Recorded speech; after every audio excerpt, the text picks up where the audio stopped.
We started the course by talking about how a web browser communicates with a web server using HTTP requests and responses. In the previous lesson, we saw how we can use Node and Express to develop a web application that will handle an HTTP request and generate the HTTP response. In this lesson, we'll talk about how Express represents the request and response objects so that we can use them in our app. Let's look back and review the anatomy of an HTTP request.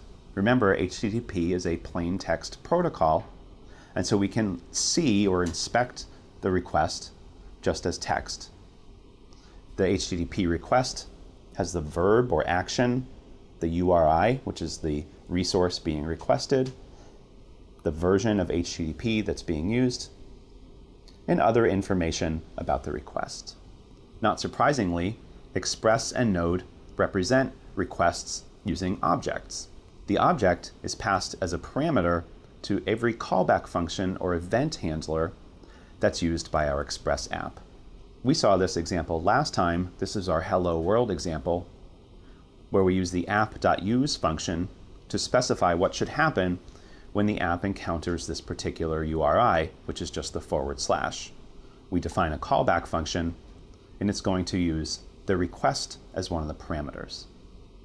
Now in this example, we're not using the request, so let's see what are some of the properties and functions of a request object. One of the properties is method.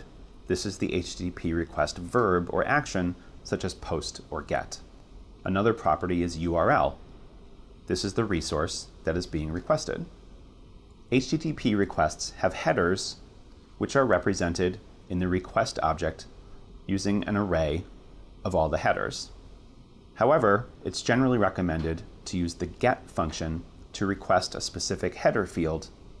In particular, the get function is case insensitive, so whether we put user agent with a big U and big A or small u and small a, it'll still work. Now let's talk about an HTTP response.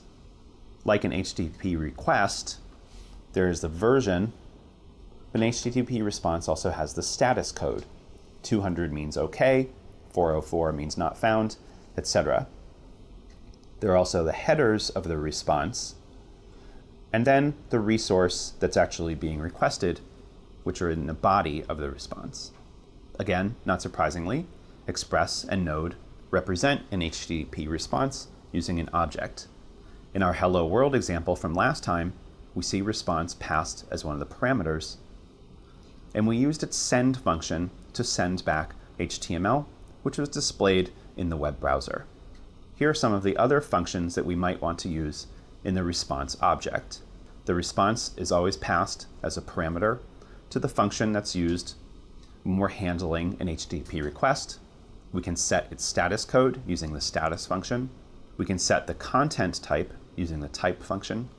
Last time we saw send. That would send an entire HTML string or message. But the response is a stream, and we can continually write to that stream until we're done by adding a little bit at a time using the write function. In this case, I'll write hello world, then I'll write the paragraph tag, and then I'll write have a nice day.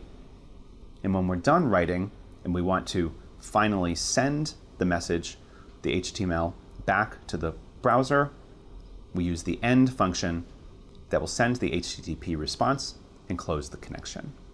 So now that we've seen a request and response object, let's see how we can use them to dynamically generate the content that gets sent back as a result of an HTTP request. Keep in mind that all the code we're going to see in this example, and really for the rest of this week, is all server-side. This isn't code that's embedded in the HTML page, but rather code that's running on the server that's generating that HTML. In this example, we're still seeing functionality for an HTTP request that consists of the /.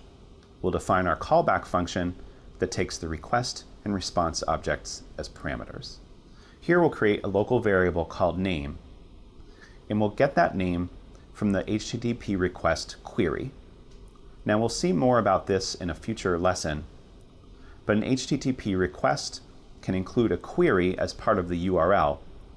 For instance, as shown here, we can have the question mark indicating the start of the query and then a key value pair. We can access the value by specifying the key here, which has to, of course, match the same key here. Now in our response, we'll set the status to 200, meaning that this is an OK response, and the content type to HTML. If there was a name in the query, that is, if the URL included something like this, then name is defined, and then we'll use the response write function to construct the HTML that's sent back to the browser. In this case, we'll just concatenate hi with the user's name, and then this message, it's nice to see you. If name were undefined, that is, the request query did not have a name, then we'll simply write welcome guest. And at the end, we need to make sure that we send the message and we close the connection using response.end. So now we're just starting to scratch the surface of how we can develop a web application using Node and Express. When we get an HTTP request, we'll have a function that's invoked. That function will get the request and the response that it can construct and send back to the browser.